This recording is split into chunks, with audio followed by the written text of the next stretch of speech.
మీరెంత తెలివైన వాళ్ళుగా మారాలి అని అనుకుంటే, మీరంతా బయటికి వెళ్ళాల్సుంటుంది. అంటే మీరు ఒకే చోట ఉంటూ, ఒకే దగ్గర జాబ్ చేస్తూనో, లేదా ఒకే ఇంట్లో ఉండిపోతూనో ఉంటే, మీ యొక్క తెలివి అనేది చాలా మడుగంటిపోతుందనమాట.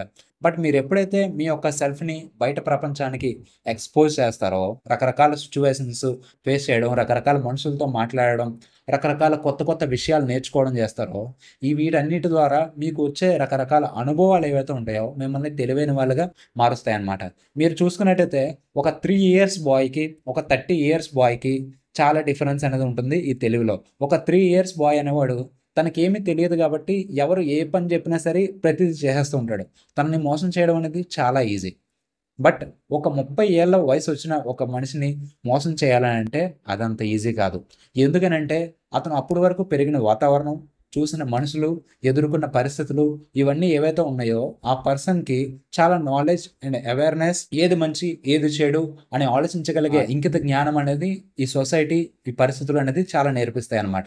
సో, అలానే మీ యొక్క ఎక్స్‌పీరియన్స్ డే బై డే పెంచుకుంటూ ఉంటే ఇందాక నేను చెప్పినట్టుగా తెలివితేటలనేది ఇంప్రూవ్ చేసుకోగలుగుతారనమాట.